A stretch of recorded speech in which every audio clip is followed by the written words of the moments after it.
Oh boy. Death of a game. So before I play the video, let's put it into context. How is New World doing? 20,000 people are playing the game. So there are 20,000 individuals playing the game. And on top of that, let's see here, every day it's somewhere around 20,000. And for Lost Ark, let's go ahead and look at this one here. A lot of people playing Lost Ark. That is crazy. So you see 20,000 people playing this game. It originally had a release number of, how many people are playing it on release? About 900,000 people were playing the New World on release. And then things just kind of changed after that. Now, I have been a big fan of New World for many years. You guys might not know this, but I'll just go ahead and pull it up just so anybody who might doubt this whenever I'm going to watch this video. On the New World open beta, I have 11 hours.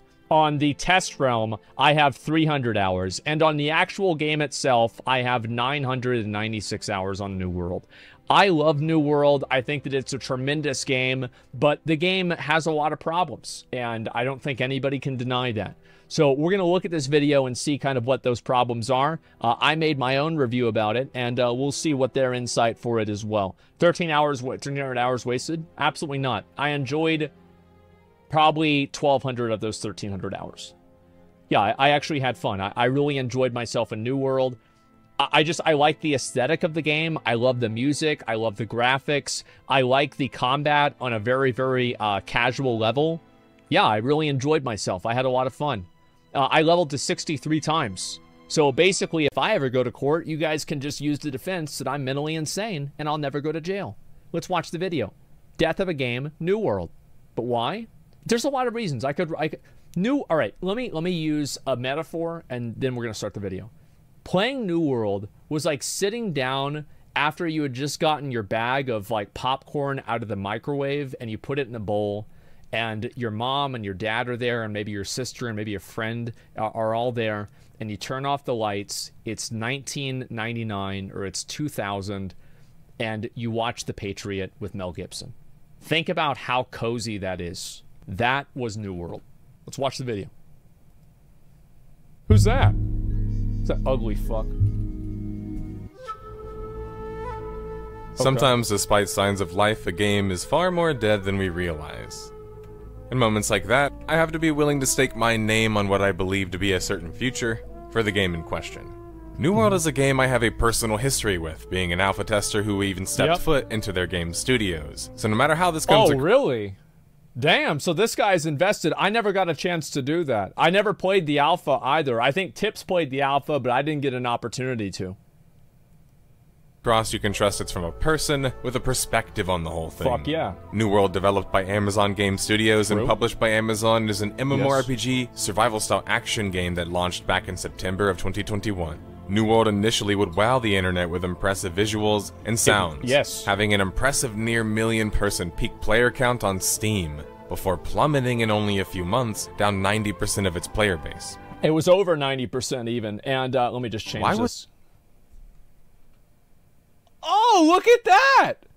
Look who it is! It's old Baldy back to New World. Look at this! It's me! They're using my video in here. That's cute. I love it.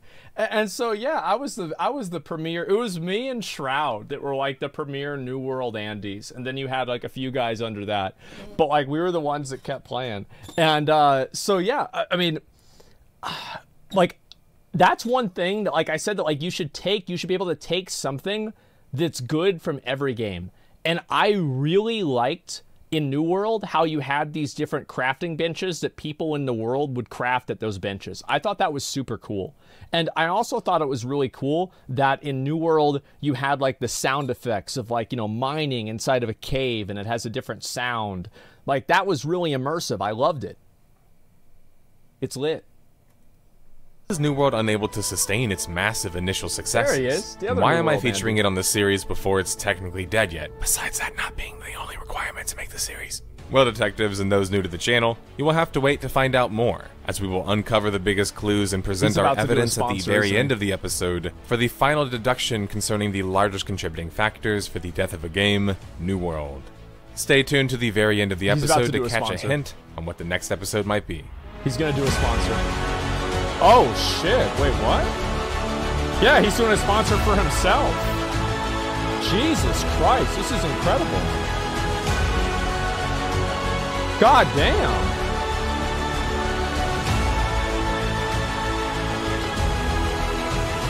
Bro, this gets me hyped to play New World. Like, I'm thinking about, I'm like, yeah, like, bro, bro, like, maybe I should log on to New World after this, see what's going on, right? It's like, it can say death of a game, and I'm like, yeah, dude, this is cool. I like this. Okay, here we go. Hello everybody, I'd like to welcome our sponsor for this video. It's Geology. I called it. I was just a little bit early. Geology is a 9-time award-winning men's skincare product recognized in the Men's Health, Esquire, and Ask Men Grooming Awards, with 5,000 plus 5-star reviews. Geology creates a simple, effective skincare routine customized just for you. You just click the link provided and fill out a 30-second diagnostic quiz with, in just a few clicks, you tell them about your skin goals, and then a team of dermatologists will design a regimen just for you to be shipped directly to your door. I actually have a skincare regimen. It's called Never Washing My Face at All. It actually works very well. If you look at my skin, it's absolutely completely immaculate. There are no blemishes at all on my skin in any way, shape, or form. I have none on my arms or anything like that. It's just totally fucking perfect. And what it is I have an earth shield that builds up. And that earth shield builds up through not showering. And I build stacks on my earth shield. And then the more that I do that, it allows me to be more resistant towards the other elements, such as the sun, wind, and these other things. Earth shield is extremely powerful. So what is this? That's simple. This skincare routine helps you fight acne, reduce oiliness, prevent wrinkles, combat dark or puffy under eyes. As somebody with chronic dark under eyes and dry skin, I really enjoy Geology's skincare product because it helps me feel refreshed in the morning and at night. And not only feels fresh, it smells fresh too. Head to geology.com, that's geologie.com, and take the free skincare quiz to save up to 50%. I've always thought it was a bad marketing tool to take a word that people already know how to spell and then spell it differently. Like, I always thought that's a bad marketing tool, personally. I think it, like, it's harder for people to find. And also, like, yeah, it's Reflect. Oh, that's virtual exchange, right? That was one of my biggest complaints with it. That's why I didn't want to do it. That's the French spelling? It's French? Oh. Never mind. Off on your 30-day trial. Never mind. Even better, join their Geology Galaxy community for more daily tips, giveaways, and more at discord.gg/geology. Seems like a good idea. Thanks again to Geology for sponsoring today's video, and back to the mystery detectives. I think that the market for, like, male, you know, like, basically, so you know how, like, there's like 500 different beard oils, and like beard oils are like essential oils for men. It's like everybody has a different kind of one that they put on, right? Yeah, that's fucking shit, right? And so anyway, I think there's a huge market for guys that actually want to take care of the way they look more. So this is actually a good idea. It cures COVID? I don't know about that. Amazon Game Studios, which is where the story begins, was formed back in 2012. Damn, she used to be hot. When Amazon bought action shooter developer Double Helix 2 years later in 2014, they got a head start. Okay. Double Helix was founded back in 2007, and had mostly forgettable titles like Battleship and Silent Hill Homecoming, but managed something half-decent with Killer Instinct back in 2013. Double Helix would form the backbone of Amazon Game Studios. Amazon had only ever sold games as a distributor, but had expressed more interest in creating their own video game developer in-house, which explained the AGS initiative. AGS, or Amazon Game Studios, initially would create mobile games and otherwise not so noteworthy titles. But that's not Amazon enough, surely. September of 2016, and Amazon would announce a mega game. Yeah, I remember whenever this shit got announced, I was excited about it. Absolutely. Well, I think that a lot of people remember Amazon was gonna make a fucking Lord of the Rings MMO. And a lot of people thought that New World was going to be kind of like the playtest for the Amazon Lord of the Rings MMO. But then they ended up pulling out of the deal because of a problem and like a communication problem or payment problem with Tencent or China. I think that's a big factor of what, yeah, it got canceled, which probably was a good thing because I assumed they wanted to bastardize the game in a way that would be untrue to its spirit. It's not just one, but 3 major titles, including one we have already covered on the series, Crucible, and one that we are covering on this episode, New World. New World was set to be a sandbox survival MMO based on the colonization of the Americas with a supernatural twist. New World was described as allowing players to choose between playing as a farmer, a crafter, or an adventurer, or all as well of as the above. focus on building camps and towns to survive the harsh environment.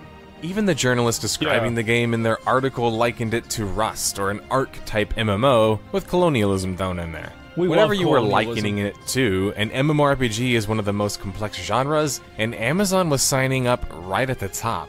Oh yeah. Amazon being willing to jump right into the field might be super exciting, but no matter how much money they would put in, if they didn't understand how an MMORPG works, then it would be mostly for naught. Yeah, We've seen this happen time and time anything. again on the series, with big players entering the online space, only to leave with their tail between their legs.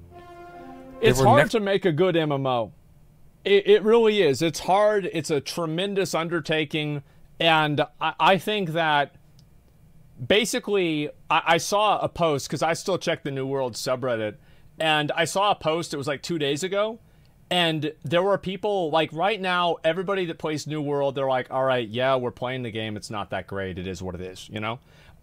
But people were hoping that New World will be able to pull a No Man's Sky. That is the best case scenario, that as time goes on, New World will improve the game to the point where it's playable and enjoyable. To no details concerning New World for the next 2 years following the announcement, as typically expected of an MMO that can sometimes have a oh my god. The next 2 years following the announcement, as bro, what did they do to this man? What did they do to this man? That's Scott Lane, isn't it? That's got to be Scott, right? I mean, I'm pretty sure that's him. That's the guy. Like, I'm like 99% sure that's Scott. Yeah, so this was the guy that was the game director. Bro, having to deal with New World aged him worse than the presidency does. Holy shit. Like, that guy is stressed out, man. Like, he is completely fucking stressed out. Yeah, that's bad. Typically expected of an MMO that can sometimes... And the worst part is that now he looks a little bit more like I do. You know, with like the long hair and everything. He's just stressed. Feel bad for him, man. It sucks. Now, I remember like they interviewed some of the other people on the team pretty early on. It's the same thing that happened. Have a development cycle of 5 years. Instead, one of the 3 announced titles was already being shuttered. Breakaway, which I managed to also alpha test and never let people forget about it because it was their earliest failure, them being AGS, was being shut down before it even launched back in March of 2018. Yeah. This apparently would now bring more focus to the other 2 titles, Crucible, and relevant for our story, New World. What's New World? June 15th, 2018 is when I personally enter the story, and while there's not always an inside scoop on the Death of a Game series, on special occasions like this, we get a view from the inside from your trusty, local neighborhood detective. Okay. AGS would contact a few of us streamers or YouTubers, and mostly guys who played survival games and a couple MMO players. Oh, dude, yeah, I was in this. Fly out to their studios in Irvine, California. Not that, but like not the preview only event. would we become alpha testers, we were some of the earliest and highest profile testers stepping foot into the test studio that, by the way, used to be a breakaway esports room for our 4-hour-long sessions that we took. That version of New World was far more raw than what people were probably used to or exposed to. You didn't have set cities, instead you had building, and you could build freeform-wise like a true survival game. There was next to no lore in the game, and there was barely any points of interest. On top of that, it utilized a criminal system where you could flag and then kill another player and take their dropped stuff. At this point, I already recognized that New World's team was utilizing an outdated criminal system, and because of this, the system would probably be easily exploited. I think that almost all of the systems that are fixated around world PvP tend and turn towards making things less enjoyable for the viewer, or sorry, for the players, the majority of players, because there's a small handful of people that their idea of fun, they are like fun vampires. And so like in order for them to have fun, somebody else has to not have fun. I was one of them. To show this to developers by running around and PKing the other content creators on repeat, and in my feedback I also made sure to mention that it was a problem. Yeah. If you study other MMORPGs of the past, you should know that you can't trust players to make good decisions without building a system to facilitate such. If you I think that he could have just stopped after he said, you can't trust players. Have a criminal system with no nuance other than being flagged or not, Yeah. inevitably people will abuse such a simple system. Yeah, It's they'll take frustrating because advantage of people it. think it's indicative of He's a right. PvP-focused game just being destined for failure, but in my opinion it has more to do with the fact that the criminal system itself, like other systems presented in New World sadly, by 2018 was already outdated by easily 15 years. Other things Yeah, it mentioned for was. feedback I for agree New with World that. by content creators were more lore and just reasons to care about the world in general. Sure, it was a I think sandbox. that's the. I think that was one of the main factors of the game. Is that, like, New World. Like, you compare New World to, like, let's say Lost Ark, or I mean Final Fantasy especially. Like in Final Fantasy, like, you're getting cinematics regularly. Like, you're interacting with the same characters all the time.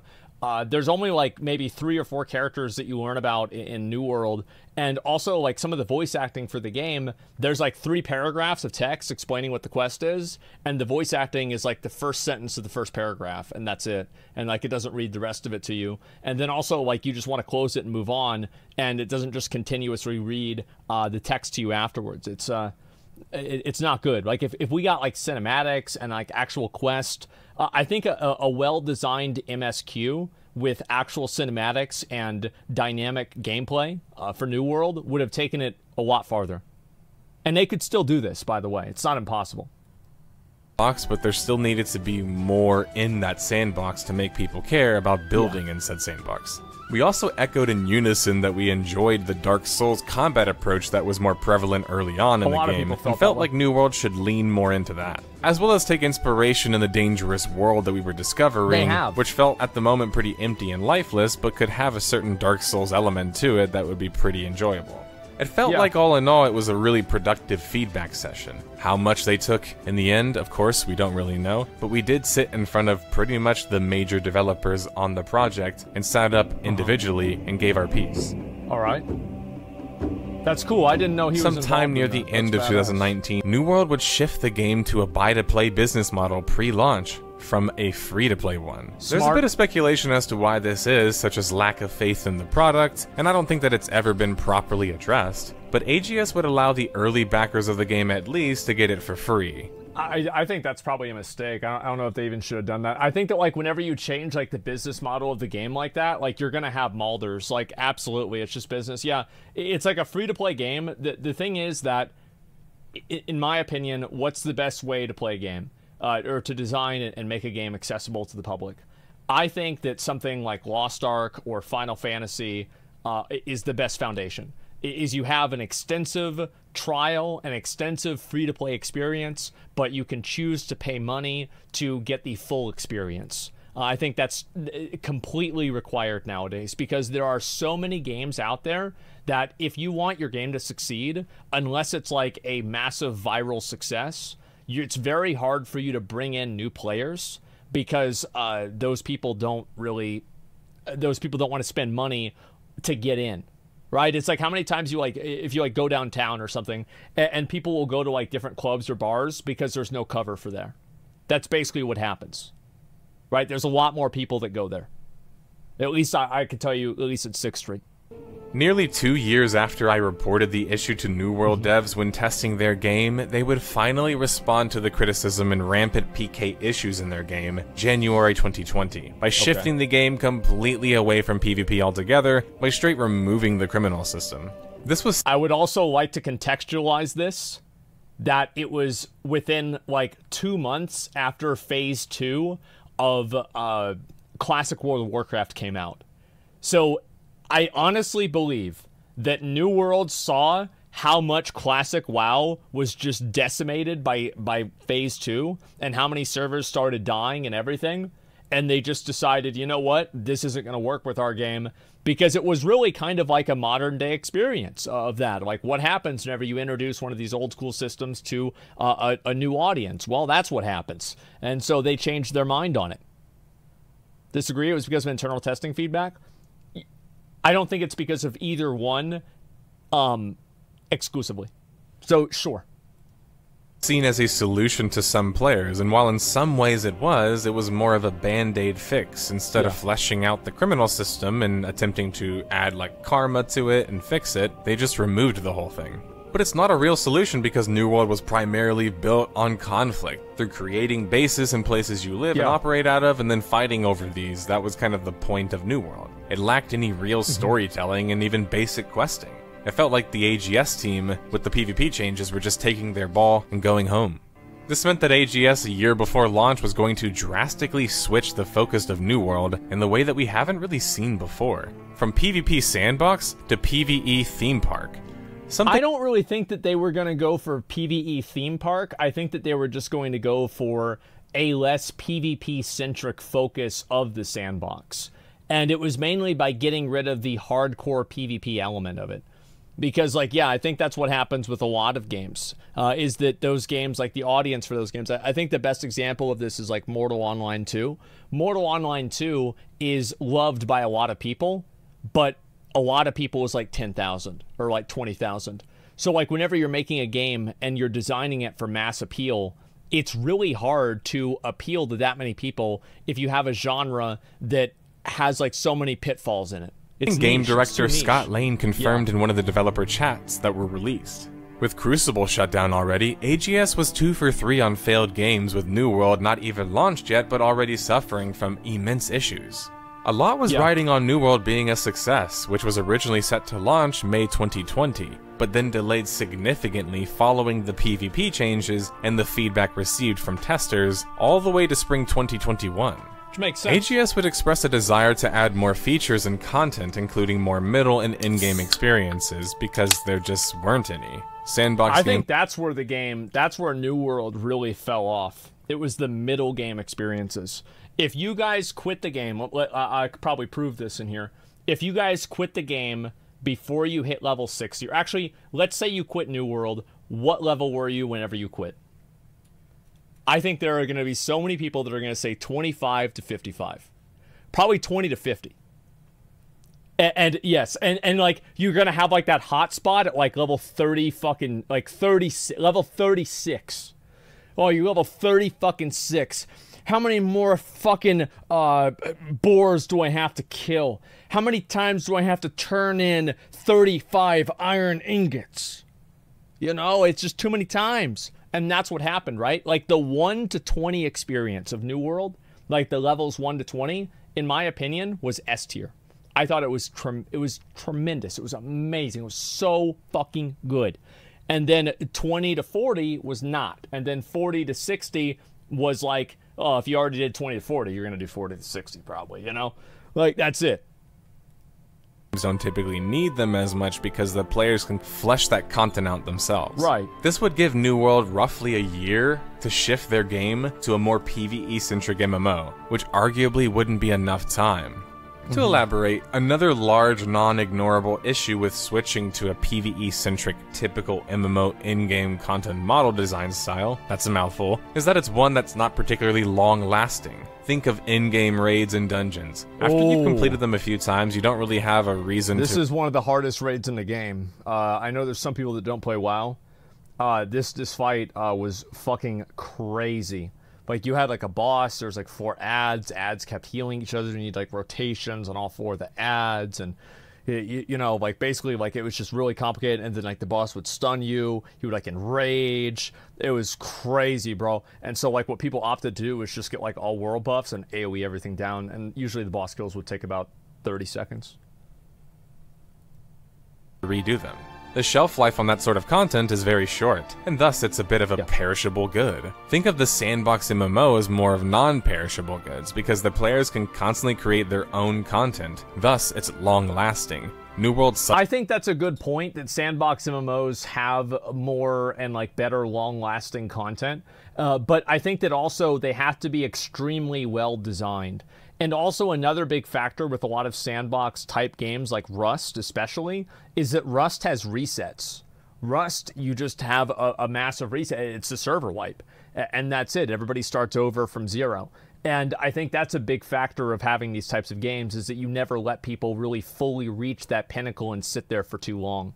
V Rising, yeah, I don't know enough about that game yet. So I'm not sure. Suddenly shifting from a sandbox-style game to a more theme park-style game wasn't exactly an easy switch. Yeah. Theme park content is quite competitive and extremely expensive, but my hypothesis on it is that it's not sustainable due to design. It's very hard to do sustainably with the constant drive for more content and bigger and better content. In fact, I disagree with that. I actually think that theme park MMOs are in general better. I think that you should have a theme park MMO with sandbox elements. I think that's probably the best way to do it. Or you should have a sandbox MMO with theme park elements. I think that going full 100% towards one or another is not the best way to handle a game. Like, you have games like Lost Ark. I think Lost Ark does a great job at this, at having cascading difficulties of PvE encounters. And so did Classic World of Warcraft and Burning Crusade. And I think that being able to do that is not impossible. I think that, in fact, New World showed that they're able to do that with making the new dungeon that they did. And in my opinion, I'll say this again, I know people might be mad, I think that Tempest Keep, whatever the fuck it is, I forgot what it's called, Tempest Heart, in New World, the new dungeon, is probably one of the best designed visual dungeons I've ever seen in any video game. Like, from a purely visual perspective, I think that it's one of the best ones I've ever seen. The only developers who have done it realistically are pretty much the biggest developers Blizzard, in Square the Enix, space. yeah. Because they can afford it. New World was going to struggle to just walk into an entirely new, different game direction and compete with the likes of Square Enix, ZeniMax Online, ArenaNet, and even Jagex.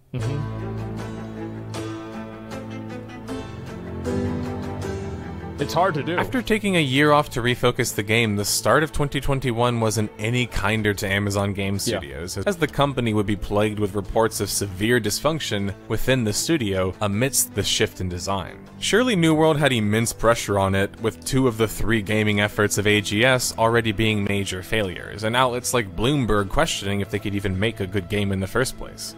Well, there was also, like, a lot of talk that, like, Amazon Game Studio, the way that they handled developing games and making games was they would just continuously, hire people that were game designers and game developers and then tell them what to do without letting those people do what they wanted to do. This is what I heard, and this is literally hearsay, but that's certainly what I heard.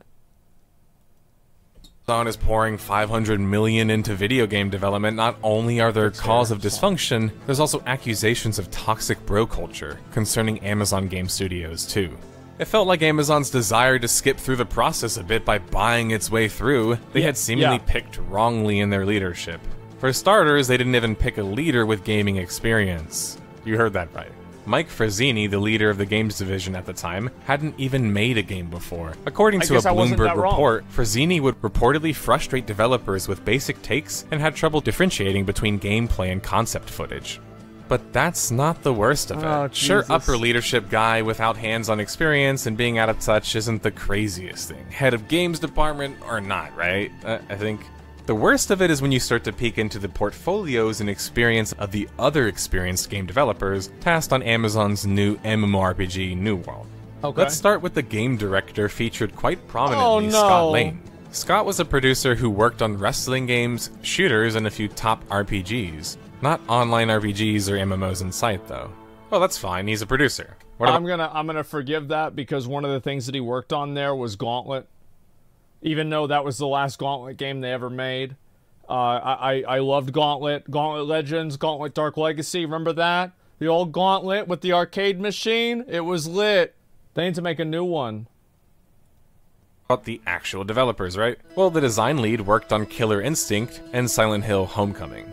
The combat lead had a similar history because, well, Amazon acquired Double Helix, and these are Double Helix developers. Right. Well, that's fine. If they have someone experienced as a game systems leader, they could just teach the other developers how the systems work. Gears of War? And the dude's primarily an artist? For a systems designer? At this point, I started to just dig deeper out of curiosity, and a deep growing sadness sinking within. And what's that? The UX lead was a Madden developer. The world lead was about the only guy with MMO experience. Just too bad it was a failed MMO, Defiance. I actually don't care about this, because a lot of the people that made WoW were people that just fucking hated EverQuest. They're like, oh, this game sucks, I'll make my own game. It's like Ian was an attorney, Ghostcrawler was a marine biologist. I mean, a lot of these guys, like, yeah, I don't Like, yes, it's like, it's one of those things that you can look back in. You can look back on something like this in retrospect and say that it was a mistake, but I don't think that it fundamentally was at the time that it happened. The narrative leader? No other credits. Even the AI lead has a lacking position, with a developer who was previously a character designer. No. Now, my intention is not to announce all of these developers are just incapable of offering good perspectives, or they suck, or whatever else. My point is that, why would you pump this much money into video game development for one of the most ambitious games in game development, and then hire essentially nobody with actual MMO experience? It's like if I was some billionaire who entered into the phone business, but I never actually used or was familiar with industry standards in phones. Yeah. You can probably assume no matter how much money I would pour into it, my phone wouldn't be competitive for a number of reasons, no matter how many flip phone companies I would acquire. And when I encountered common problems, I wouldn't know how to deal with them due to just having no experience. I think that what he mentioned earlier is actually a really big reason why there was a problem, is that the person that was really in charge of it didn't understand what was going on. It's like a lot of you guys have probably had this happen. Have you had somebody that works, you know, with you, and this is like the person who's like mainly in charge, and they have no fucking idea what they're doing, and it just basically puts a wrench in everything because they just don't fucking know what's going on. And then also, like, it creates a lot of dissonance in the team, right? Because then this person is, like, frustrated with the team is, like, resenting this person. It's, like, a bad management style in general. Alright, we can just ditch the crappy phone analogy. Yeah, the point is here is that New World was being helmed by guys with no MMO experience. Yep. That's absolutely ludicrous to me on its own, because Amazon can just pay themselves out of that problem quite easily. That's true. But on top of that, I don't even know how many MMOs these devs were even playing or had played. That might sound like I'm just making a bold claim and just going a little bit too far, but No, I don't think that is at all. I actually think this is a very good point that he's bringing up, because all the people that, you know, I listed, like Ghostcrawler, like Ian, and everything like that, these people are people that, like, fucking no-lifed MMOs. And not only did they no-life MMOs, but you look at people like Yoshi P, who still plays MMOs all the time, right? He's still playing these games.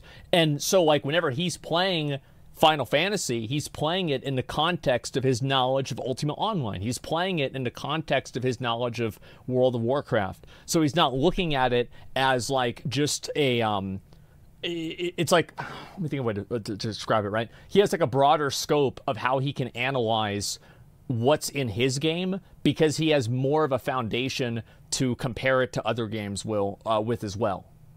See what I'm saying? Like, and so, like, it's like the more games that you play, especially around your genre, and even outside of your genre as well, the more that you can take that and then turn it around into knowledge that makes your game better. And I think that's one of the big reasons why Final Fantasy is successful, is because it has somebody like him who understands MMOs very, very well. And I think it's also a foundational reason on why people are excited about Ashes of Creation, is because Stephen Sharif was a huge MMO player with Lineage and with Arcade especially. Basing it off of a few things. For starters, I've spoken to devs, and I spoke to one that worked at SOE, and he stated that it's fairly common on MMOs for people making decisions to have no MMO experience, let alone development experience. Secondly, when I was at the AGS office, I noticed that when I made certain, in my opinion, industry standard or well-received feature remarks, and the industry, and, you know, referenced them, the devs seemed to be quite impressed. While I take my testing job quite seriously, and of course I think highly of myself, contract pay or not, many of the things I was offering as advice and ideas for AGS were just lifted from some of my favorite MMOs, like Arcade, and Star Wars Galaxies, and Warhammer, and even other survival games like Rust and Conan Exiles. That's smart. That's what you should do. Like, I've always said this. You don't have to reinvent the wheel. Just make a wheel that spins faster, or it spins better, or it's more reliable. Like, take what other people have done and then build on that. It's like whenever somebody streams, it's like, I don't know, should I use a webcam or not? Like, I don't know, should I play music on my stream or not? Should I interact with my chat or not? It's like, shut up. Just watch the people that are successful, look what they do that, and then do your own thing on top of that. It's almost like in Path of Exile. You guys ever do this? You ever play PoE? And like, you got people that try to, oh, I'm going to make my own build. And, you know, I've watched Quinn stream. We all know how that goes. And so what you do, really, what you're supposed to do whenever you make a build, this is what smart players do, or actually this is what I do, and is you follow a build guide, and then you diverge from that build guide at the point where you fully understand what the initial build guide was and what the goals of the build were. So, like, that's what you're supposed to do. Like, I tell people, if you're going to play PoE, follow a build guide and then diverge from that whenever you feel comfortable to do so. That's a smart way to do it. I could be reading too much into that, but I think that the story of New World is one of a bunch of likely talented developers who think or thought they could make an MMORPG without actually learning how, or going through the process on a smaller scale. Whether that's the fault of leadership and trusting in the wrong people, or the developers taking on something just too grand. Who knows? I think that a big factor of it, too, was the New World focused a lot on intangibles, and I think that its focus on intangibles made the game unenjoyable for a lot of players, such as like being out in the world, you know, having a sense of danger out in the world, and like these ideas that sound good whenever you're in a focus group, but whenever the player actually engages with this idea, they're frustrated about it. Like, that's kind of where I see it. New World would face another delay in February of 2021. This was a good decision, by the way. This was a tremendously good decision.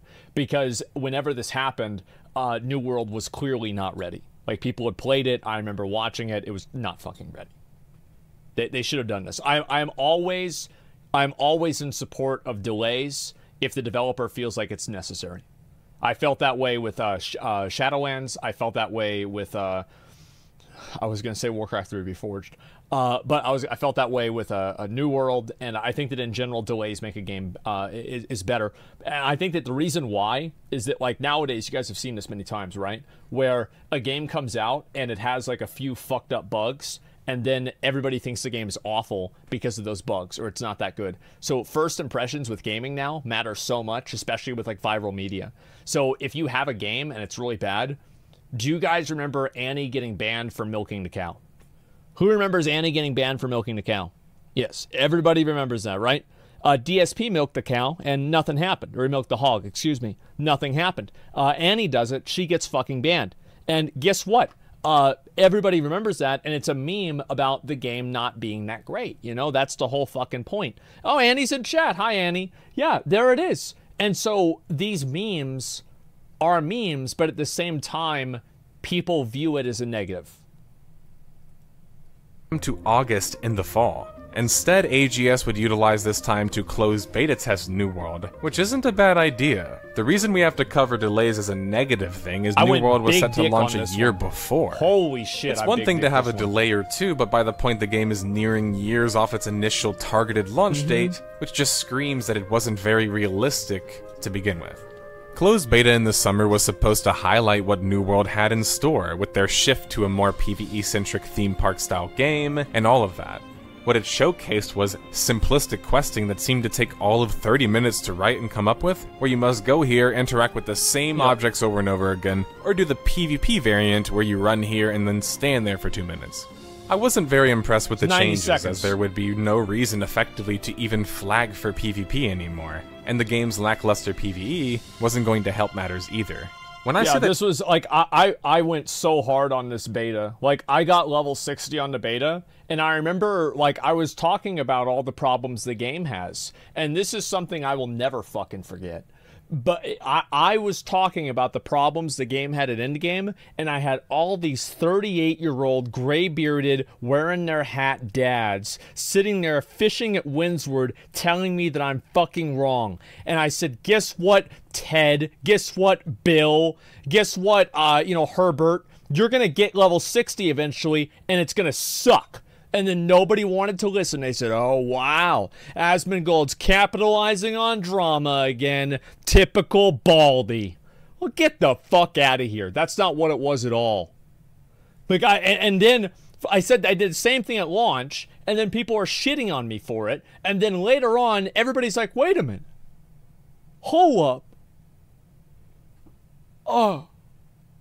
It's because I know life the game. I've had everybody else. Gotcha Andes, yeah. And they got. New World and closed beta right. actually had lackluster PvE. What I mean is just literally. I actually enjoyed the gameplay loop itself and had a good time. I thought it was quite fun to play when the guns still shot projectiles especially. The problem is that outside of that gameplay loop, there wasn't much redeeming concerning the PvE in New World to begin with. It was below the industry standard for the time and below standards even set by MMOs back in the early 2000s. It's like a very simple question for this. Is a Mythic Plus dungeon a better experience than running Genesis? I think that the answer to that is yes. I think that it is a resounding yes. Is doing an extreme trial in Final Fantasy a better experience than doing one of the bosses in New World, like the Siren Queen or something like that? I think that, once again, the answer is a resounding yes.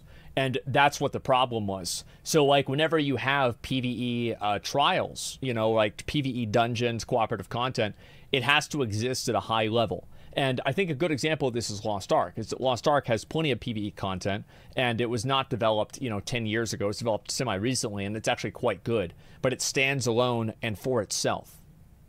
And the New World content doesn't do that. Next to no main story, very little individual story, and the quests were nearly 22 years old feeling.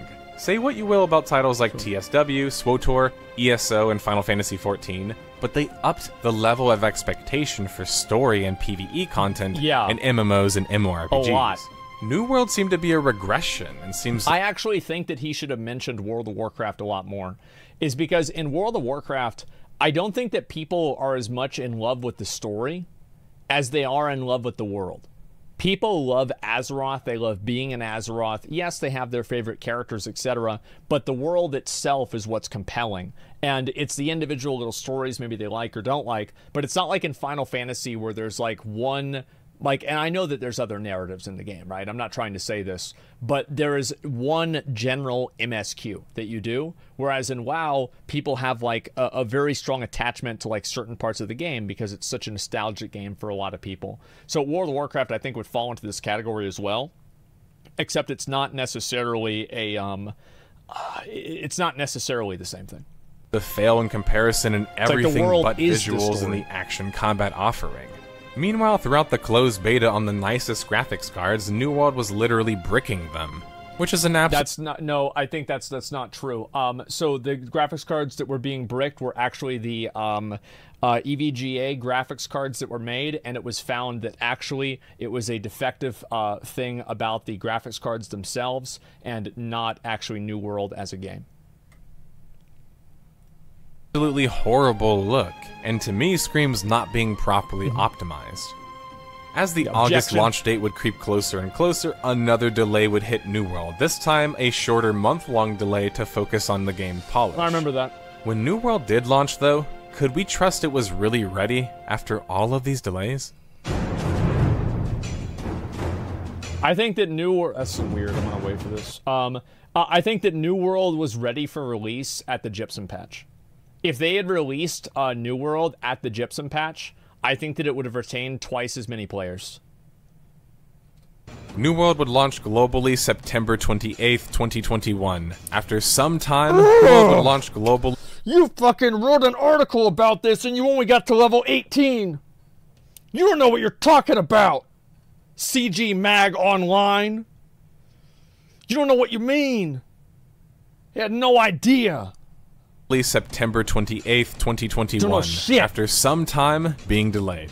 Finally, AGS's Final Horseman was unveiled and set to try to wow the Twitch and MMORPG audience. According to Bezos and what I was told by AGS, the expectation for New World would be that it would remain a top 10 viewed title on Twitch. It was able to accomplish that temporarily, at least, even managing to impressively sell a few dozen million copies, according to Steam Spy.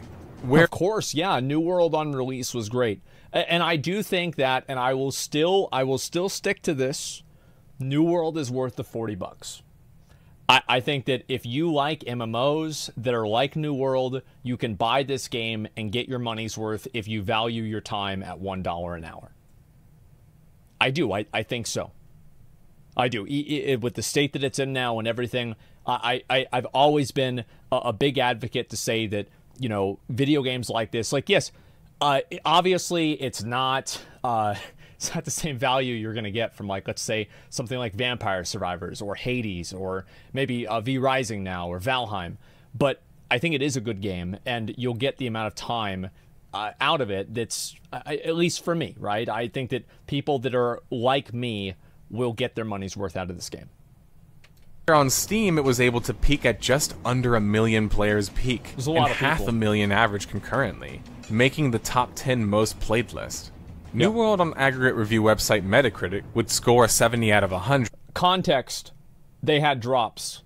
So, like, Shroud and like, fucking Extra Life, or the fuck, and a few other people had drops, and they had, like, omega inflated viewership. The same as, like, I had, like, a bunch of inflated viewership whenever I was doing Lost Ark because of drops. But you can also say that the game has a lot of people watching for drops because it has a lot of people playing. Because if you have drops for a game that nobody cares about, the drops won't have any impact. But yes, it did have drops, so that does muddy the waters a little bit. From 35 different critics, with a Extra Life has slightly crazy poorer inflation. review score He's a from viewbot. users at 5.5 out of 10, which isn't half bad at all and certainly salvageable, especially with that amount of players playing the game. Yeah. PC Gamer, who gave New World a 60 out of 100, would state in closing that concerning the game, New World's engaging crafting and faction rivalries are held back by abysmal PvE and a boring world. IGN, who would score the game the same, 6 out of 10, in their review would claim, New World is a very pretty survival MMORPG hybrid that saves its best moments for the endgame, but you have to be willing to grind like hell to get to them. Now, I would actually disagree with that. I think that the best experience for New World is at the very beginning of the game. And I think the end game experience is not very good. I think that the best way for me to describe the end game experience for New World, especially with the expeditions, which are the dungeons in New World, is it's like you buy a multi-million-dollar mansion and then you fill it up with furniture from Goodwill. And that's basically what happens, is that you have, like, this amazing art, you have this incredible world that it exists in, and then it's like, okay, there's two, remember the big boys that got the skeletons? They're like this? Okay, well, guess what? There's two of them, and they got a lot of health. And then they're gonna go like this, and then sometimes they spin around. And then you kill them, and you've got two more after that. And then there's the other guy, and he's like this. And it's the spear guy. And you got to kill him, too. And then he spins around, he throws the spear. It's too much. Like, I think that New World Expeditions would immediately improve if they took out over half the trash. And they made the boss fights, they reduced the boss health by, like, 30% or so. And they gave each boss 3 new mechanics. I think that the game would immediately improve. personally, I wouldn't trust a critical review on an MMORPG, as they typically don't even play anywhere close to the amount of hours you would need to play to form a My man. True. And real. true opinion, but they also just historically are quite poor. Yes, Playing New they World are. at launch felt actually worse than the previous installments in my eyes, because the combat and animations now felt a bit snappier and more typical MMO feeling, less Dark Souls-like, which is kind of what we all initially wanted and asked for. I like that he wanted that, and I think that's interesting, but the fact is that, as far as I remember, they increase the effective iframes that you recede from dodging and moving away from things in order to account for lag. Because the biggest complaint with Dark Souls PvP isn't even really that it's unbalanced, it's that it's super laggy.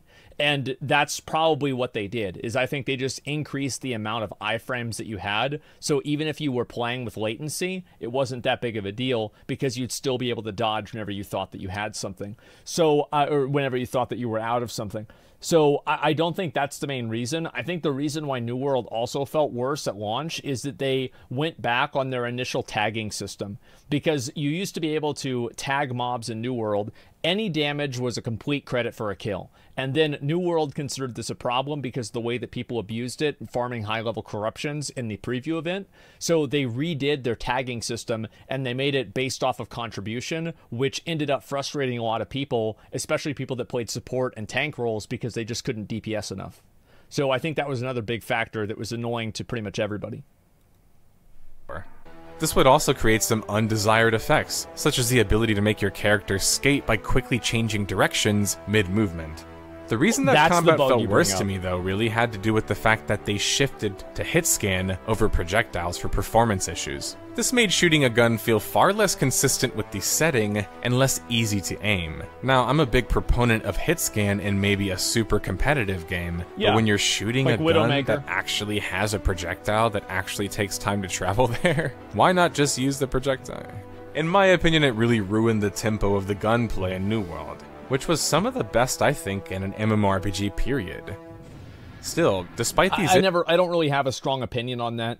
I think the gun being hit scan, like, if you look at a musket, how fast does a musket shoot a bullet? The truth is, I don't really know, but I think for all intents and purposes, it's probably pretty close to hit scan in the eyes of the people that are seeing the shots. Not pretty slow, really. Pretty fucking fast. Yeah, I mean, like, I think it would be hit scan to, like, the naked eye, basically. So it's very slow, one every few minutes. No, I didn't say the reload rate. Yeah, you're right. I don't know, I could be wrong about that, but I don't think hit scan for musket is that bad. Personally, I don't think it's a big deal. Issues, New World had quite a strong start out of the gate. But as I always urge, and have urged historically, caution with rocket-like launches. An MMORPG is built on longevity, so the game doing well the first month is important to get some eyes on it, and to get some money in the developers' pockets so they can afford things, but it's not as important as doing well in a year. New World's last-minute shift to PvE-centric MMO wasn't going to hold up well compared to titles like World of Warcraft, Final Fantasy, and Elder Scrolls Online.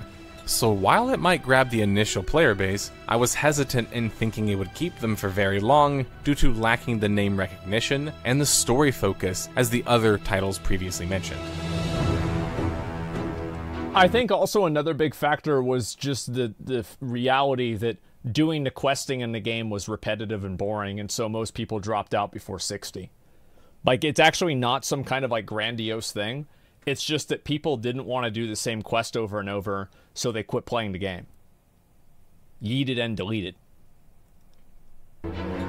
Within a month, those dreamy player counts were in a sharp decline, being reported on by even Forbes, down 62% to 357,000 players peak. AGS was even trying to give away copies for free in some people's eyes as a way to just keep the player counts up. Besides reasons already covered, why was New World losing population so quickly? Well, simply put, the grind... It's actually because I was negative about it on my stream. I think some people might not know this, but it's my fault this game died. I caused this to happen. Fourth didn't feel worth it for most players. There wasn't enough endgame, and once you got to the endgame really anyway, cool. it just wasn't good enough. Not compared to competitors.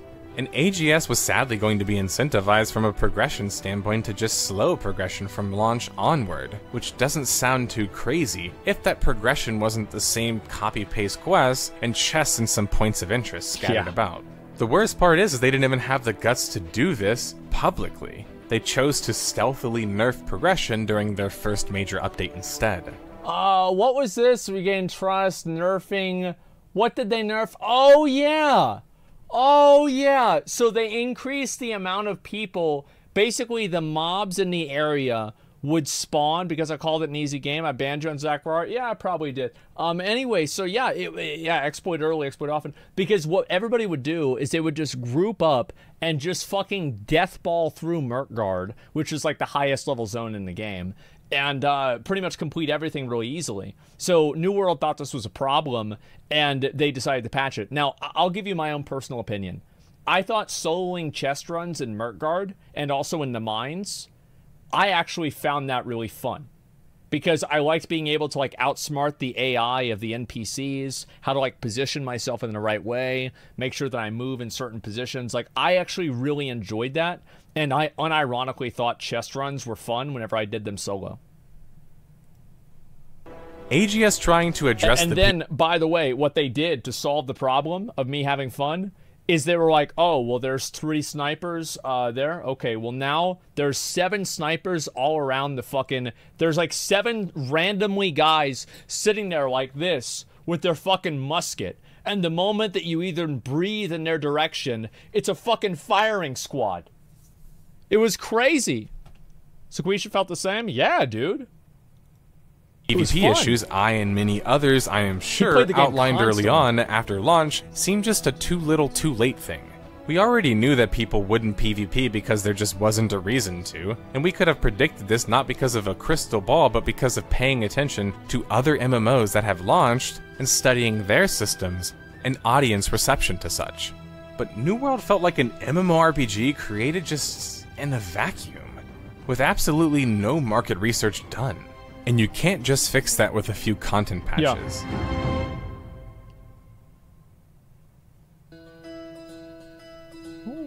With the population down yet again, this time by December 2021 to 145,000 peak players, AGS was forced to merge some of their servers in New World already. To be fair, this is something that they had already planned on initially, and you can tell that they had planned on this initially because they created servers under two different distinctions. They had the server and then the server cluster. So they had planned on having the servers be combined later on. This was something that they had planned on, and it was evidenced by that.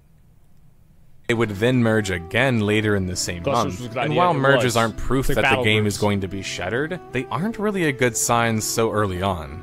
New World unmistakably was at a low player count. Some servers were down to just a few mere 100 players, even after the merges. Dude, I remember it is so depressing to log on to your server and to remember like how many people were like there in town goofing around, and you know, there's people just moving around and asking to buy, like, you know, oh, I'm looking for a cooldown for this, and then you log back in after like 2 months and like everybody's gone, like the server's dead. Like, it's actually really depressing and sad.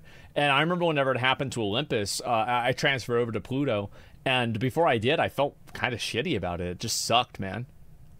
2 more months, the population would dip to 67,000 players by February of 2022. A month later, and the former studio head of Amazon Game Studios, Mike Frazzini, would leave the company, citing a desire to spend more time with his family. Good for him. Now, Mike Frazzini was a bit of a lightning rod of Amazon Game Studios, but rightfully so, as the head of the studio having no prior game experience. Largely, gaming for Amazon has been an abrupt failure. They're able to get initial successes, like with New World and Lost Ark, but within a few months, their populations drop down significantly. I think that Lost Ark has been a resounding success. I think that it's been a resounding success even whenever you take, like, let's assume that half of the players, let's assume 60% of the players are bots.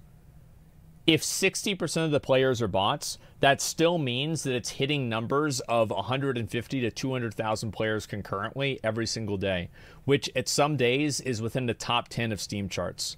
I think that's really good. I do. I actually think it's really good. I think Lost Ark has done very well. Not an Amazon game? New World would announce their first big content update in the end of March, set for sometime soon in the summer. The changes are set to bring a new weapon, more story quests, and content to the game. But the problem with the content update, besides it being a rather lean offering, is that, well, what I discussed earlier regarding perishable versus non-perishable goods. Because AGS pivoted New World towards a more perishable style of content, which isn't necessarily bad. I'll tell you what the problem with it was real quick, is that every single NPC that you had just saw there, like the woman there, was just from Dynasty Shipyard. The Spriggan was from 10 different places in the game. The other mobs were from 2 other places in the game. The mob that you just saw last frame was just the Abomination, retooled with a different head. They're all the same exact mob. That's what the problem with it was. More than anything, it was fucking boring. It's not sustainable by design. They were inherently going to be very reliant on the same mob. Again, that guy right there. Same fucking mob you encounter at level 20 corruption portals. In the brand new dungeon. Content updates to succeed. Oh wow, this would tentacle. Put New World Never in a seen one of difficult those. Position. As population has continued to shrink down now to 34,000 players peak, over 90% of the population dropped at this point, and as less players play the game, AGS will likely have to put less money and time into the updates, which kind of creates that self-fulfilling prophecy. Yeah. New World is on the ropes, and even if you're a fan, you can't deny that losing over 90% of the population from launch isn't good. And with lean It's true, content it's not offerings good. on the horizon, I there's agree. not much to be optimistic about the future of New World either. And I'm ready to put my name on it. I don't trust the developers much to salvage the product either, when most of the game's updates thus far are just focusing on fixing the game that they launched. They haven't even had time to actually add something really new or innovative in the game because they're too busy fixing half-baked systems. Systems I frankly speaking don't have much faith of them delivering on. With too much of the sand out of New World for it to exist on its own, with slow or meager content updates, I believe it's on a further path towards its demise. I don't know. I'm not sure because it's like, yeah, maybe, but they continue trying to bring out new stuff, etc. 3v3, yeah, they've got 3v3. They're trying to make the game better. And this has been like something I've pushed a lot with New World, is that I think that the New World developers should be commended because they actually go out of their way to try to continue developing the game. It's not like the game came out, people didn't like it, and they just gave up. They went back to the drawing board. They've had monthly updates with the players. They have tried to, and recently they have responded to a lot of longer player concerns. And I think that, if you want me to be honest, I think that that's reflected in the numbers of the game. The numbers of the game generally, like, they stopped going down. Now, they were already really low, and so that's a bad thing, but they stopped going down. And I think that's impressive. That's a good thing. That's the Music Detective's final deduction time. Let's take the gathered clues and evidence and outline the largest contributing factors behind the death of a game, New World. AGS lacked proper MMO experience and developers. Seems 180 that to way. their game design during closed beta. Content design and offering has no longevity and it isn't competitive. Offers nothing innovative nor otherworldly worthy of the Amazon name. Hobbled too early to a launch. Yeah. Displayed a severe lack of market and competitor research. It feels like That's it was true. just made in a vacuum. That's very true. Now, the whole being made in a vacuum thing is honestly pretty bad, but the worst part about New World to me is the sheer scale of the failure. Hundreds of millions potentially, and yet the lack Jesus. of market research is just appalling once you put it into perspective. How can you put that much money into an industry and not even hire the experts in what you're creating? Why not take the Eastern developer approach like Yoshi P or Yuji Naka did? Choose a few prominent online RPGs and just play the hell out of them as a team and study them. Well, I think that the thing is, if you have to tell somebody they should play games that are next to the games that they're going to make, you probably don't want that person on the team to begin with. Because you want somebody who has an intrinsic interest in it and not somebody who's just there because it's like, I guess this is my job now. Yeah, you need somebody who's doing this before they were getting paid. If you don't have MMO experience, like they didn't, at least be open to experiencing it. That's true. But when are developers and bigwigs going to realize that video game developers isn't the same as an MMORPG video game developer? MMORPGs are the most complex genre for a reason. They actually simulate worlds. They have world persistence, massive amounts of players playing them and playing them simultaneously, and do things on a massive scale. This is far more complex than just a game with a guild system or a friends list. I think that with MMORPGs, one thing that New World, I think, lacked is something that I don't know if he's going to use the word for it, but like, I think the word that I would use is vision. Is that the vision for New World was simultaneously not there and also misguided. So like the vision of like having people out in the world doing things together, right? That kind of stuff. That's what was really missing, is that there wasn't like a unifying vision that people got behind. The way that, Yoshi P, vision with the game. Gold River, vision with Lost Ark. World of Warcraft, Metzen, whether it's fucking Ian or whoever, vision with the game. And that's what matters. When Amazon comes into the space ignoring the rules and lessons learned by other MMORPGs, it's a painful but important lesson that no matter how big and powerful you are, you can't skip go. You can't skip the process without... Well, it's important to keep in mind, like, AGS doesn't have the resources that Amazon has. AGS is just a subsidiary of Amazon. It's not like AGS is $1 trillion company. Amazon is. paying your due diligence. And if you can't hire experienced MMO developers, as they can kind of be unicorns, then try at least hire some developers who passionately play MMOs, or consult with people who do, and actually listen. Thanks for watching, guys. It was a good video. Our fight has just begun. Oh no. Godfall? Oh Jesus. I'm actually looking forward to seeing the Godfall video. Yeah, I mean, that's gonna be a real God fail. Yeah, I played it for a little bit. It was gave me a headache to play the game. I thought this video was actually really well done. I've never watched these guys' videos before. Nerd Slayer Studios. Do they do more of these like Death of the Game videos? I've never seen this before. Yeah, they do. It's Death of a Game, Hood Outlaws, Mortal Online. Oh my God! So they actually spend a lot of time on these. I haven't seen this at all. They're really good. Yeah, I might actually watch some more of them, but I thought this video was good. I thought it was well designed. I think that, of course, like, as somebody who put 1,000 hours in a New World, I was always thinking about, what about this thing? Remember they changed that one fucking thing and they messed that thing up, right?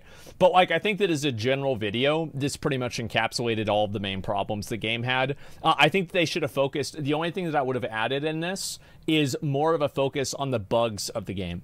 Because there were so many bugs that New World had, it devalued its integrity a lot. And whenever you talk about MMOs, I think the integrity of the world is also very important, and that's something that didn't really exist with New World. So that's the only thing that I wish they had talked about more. Yeah, Dupe World, exactly. There's a video right there if you guys want to give it a like, subscribe, or watch more of their videos. I thought that one was really, really good. I liked it a lot, man. As soon as the game I play gets made into one of his videos, I feel despair. I mean... I don't know. I mean, maybe I'll log on to New World later on tonight and see what's going on, you know, and just see what's up. It's just sad too. And then also, like, yeah, he didn't bring up the fact that, like, New World was, I think, the first time that they really showed the new what's it called? The new engine they had. It was called Lumberyard, and I think that's another big factor that had to do with it as well.